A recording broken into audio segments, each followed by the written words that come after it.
Đây nhá, anh em làm nhá. Đây này, tổ ong đây. Lớn chưa anh em? Ui, tao nó một luôn chỉ đã khóa mà. Con chó con gì cho cô cho bó tao đẩy gì cũng mà. Tí chế đâu con. Mà, anh có một lần tổng bệnh khi. ta tiểu. Thân tổng bệnh mẹ phải hả? Chỉ nó có kinh nghiệm không? Cho bó thằng xuống. Đó, bó để thằng xuống. Lỏng ôi. Hả? Lỏng ôi. Để con kinh nghiệm chúng cô cho bó con tao đâu. Cô mà in giá tôi đâu con. Cho bó tôi đâu con xuống. Lỏng. Luôn chỉ đã có chỉ lo này. Ô xuống lỏng ở đó chưa? Nè, con cây đâu tí cọ. Vô dùng cây đâu. Cổ phong à? Dạ đi. Dạ cái này đi. Mà mạ vào.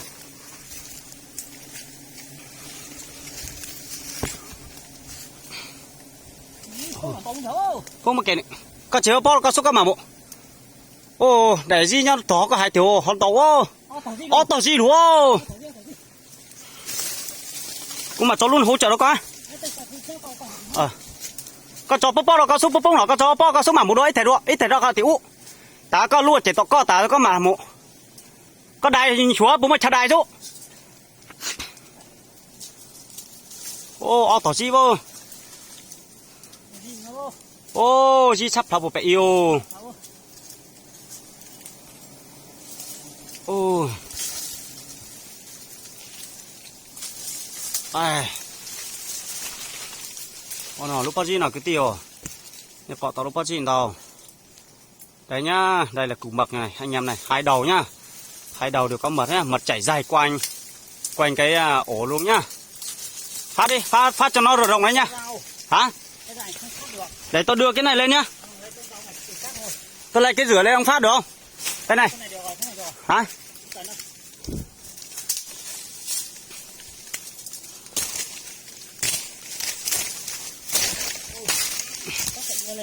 Hả? Này. Được chưa?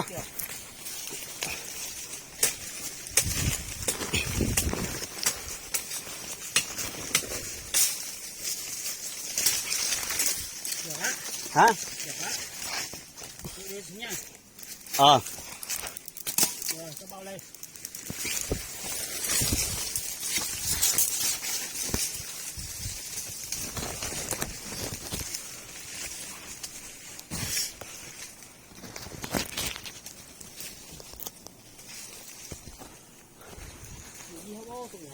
Này. Này. Thôi ông cứ làm từ từ rồi ông kẹp cái đá rồi ông bỏ cái ông cắt cái kia đưa xuống đi.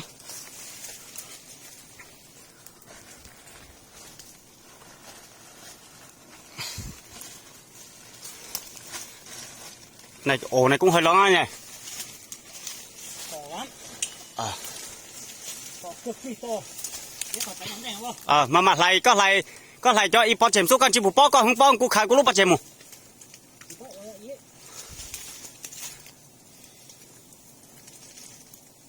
Cho con mua thì im chứ cho anh ta dậu một tỷ tém lông đồng tán này. Các cứ đi cô cho đi khoan chế. Chính xác này. Có lại cho mình nhúa bông xuống cho tí kia mà đó chứ.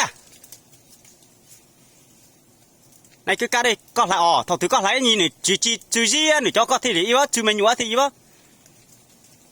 Có lại tôm chỉ trên gì nhá chả vô. Gì nhìn là bây giờ. Ô, hải chỉ mua hàng đầu gì vô. Hả? Ý cá mẹ số có tuồng sắp thập của toàn đầu vô. Họ có là số không chứ? Số con thì mới nhua rồi. Ôi gì chứ thiếu cho là mà cho chết là cái trái này. Cái trái to chỉ mua gì vô. To chỉ mua gì.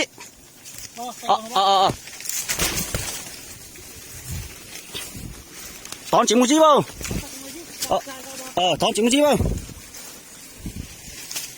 Mà vào, có cho cái lúc một khoai đây rồi mình đó. Đây tỏ gì bé bị cú luôn nhau là. Giờ chỉ tỏ có lâu luôn nó xàm mù. Có lâu nó xàm chứ có phải riêng luôn không nắp của thế thì dùng. Bởi vì có lúa cái dùng mình chưa có chế lọ chế cú thì có phải ót thiệp không? Còn mua cái đó chỉ tệ luôn ra có sắp là số.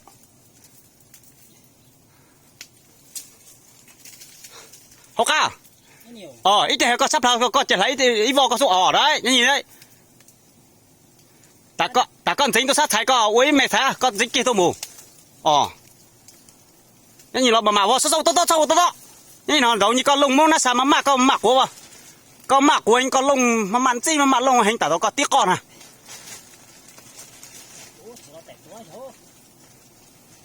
Con lùng dùng sụ, ít chả dính phát đâu nị.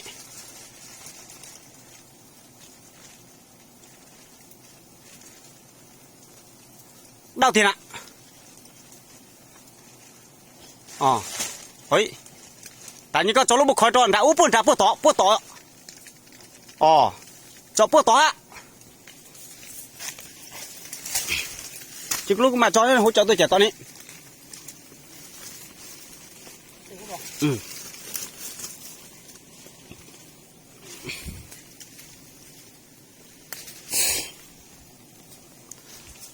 Thể vào sau đây vào. Đó có chân han.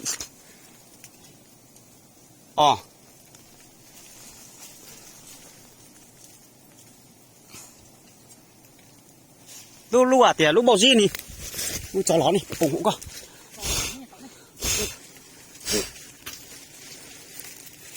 Tôi do khó quá bởi vì hấu nam một gì không.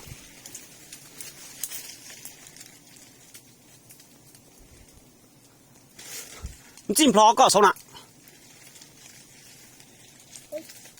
Tôi dùng không? Mà vô. Đầu chim vô. Đầu chim vô. Có cho có bộ khói thì uống chế cho cô nào bò. Cho tỏ luôn chỉ động. Đấy. Thấy nè. Thấy có săn đầu to. Luôn này phải lò thì chỉ trồng lít vô.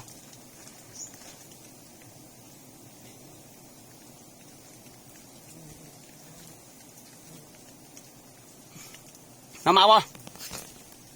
Sao chao ấy chặt. Có ít phát giúp biển. Ít phát lắm.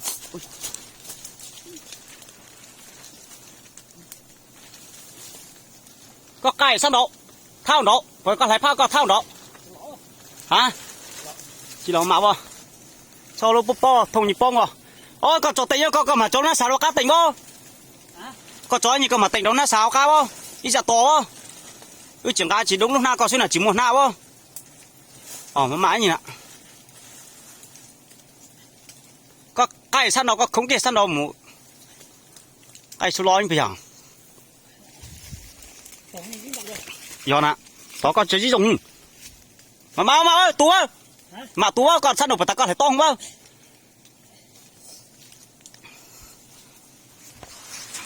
Đầu đi ô. Đầu đi ô chỉ cả chờ coi bây giờ. Đánh nhất chinh à. Lâu lịch đá xuống. Nhị đau là săn đồ cũ. Suy mẹ hả? Ruột kia lọ, trẻ con hết xin thế, ruột kia nè. Tại nếu con mẹ chốt lò chế đồ cút chạy. Tú lên nhông hai lên đấy. To ta. Chế đầu nè. Sao luôn trả đâu. Sao luôn trả đâu to. Có không ạ? To cho luôn. Ôi ôi.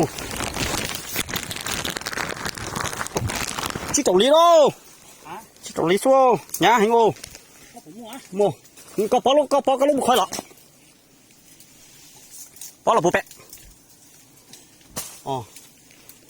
Mà mạ lọ à?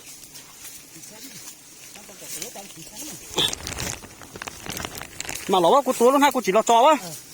Mà có chót chu chỉ có chu là tấu có là tố lúc nãy tỷ đâu nó sao thu. Chứ chỉ con cá lui. Mà chỉ thắng này. Có chế ra chuồng mà. Mà cho có khâu tả con tua con cho nãy tỷ xuôi. Tú lúc có tú luôn ha, có tú luôn điện thoại. Ôi nặng quá nặng. 10 mấy ký ạ.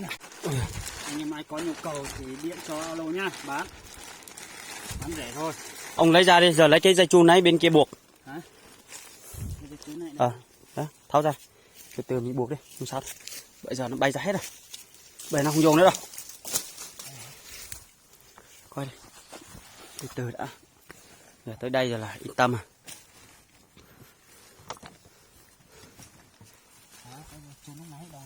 Tao vứt cho ông mà. Coi thử cái dây chun buộc mấy chắc ông rồi. Mình đi đường là dây chun buộc. Không biết con phát lên này thế nào. chụp cái nào. Buộc xong nhấc ra rồi mình chụp. Ông nhấc ra đi, nhấc ra luôn rồi mình buộc. Nó đặt đây cho nó khỏi. Đó. Ui, mật này. Này nhá. Thế đó. Này chắc 10 kg nặng lắm á. Cần 1 kg. Nhẹ thôi, cái chung bột nhẹ thôi. Này. Nhộng lớn. Cùng này nếu mà ở cây cao là cái ổ mầm, mà cây to chút nữa nó ổ mật lớn á. Đúng không? Mấy lít á, nhưng mà cái to á.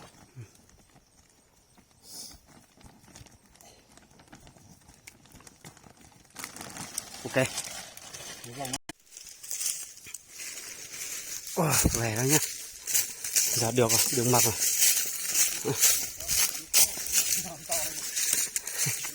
Đấy.